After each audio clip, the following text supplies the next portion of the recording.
Since this massive years-long scam came to light, you have said repeatedly, quote, "I am accountable."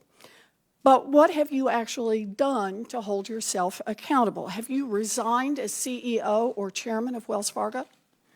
The board, I serve at Have you resigned? No, I've not. All right. Have you returned one nickel of the millions of dollars that you were paid while this scam was going on? The board will take care of that. Have you returned one nickel of the money you earned while this scam was going on? And the board will do... I will take that as a no then. Have you fired a single senior executive? And by that, I don't mean a regional manager or a branch manager. I'm asking about the people who actually led your community banking division or your compliance division.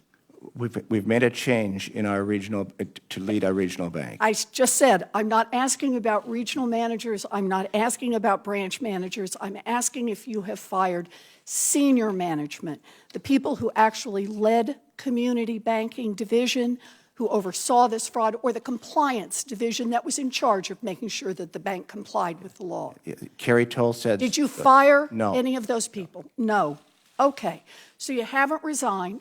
You haven't returned a single nickel of your personal earnings. You haven't fired a single senior executive.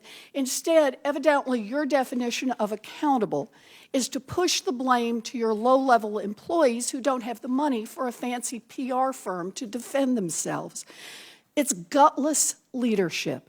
Here's what really gets me about this, Mr. Stump. If one of your tellers took a handful of $20 bills out of the cash drawer, they'd probably be looking at criminal charges for theft. They could end up in prison.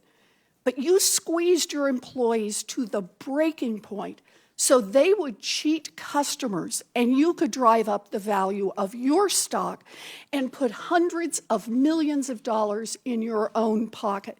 And when it all blew up, you kept your job, you kept your multi-million-dollar bonuses, and you went on television to blame thousands of $12 an hour employees who were just trying to meet cross-sell quotas that made you rich. This is about accountability. You should resign. You should give back the money that you took while this scam was going on, and you should be criminally investigated by both the Department of Justice and the Securities and Exchange Commission.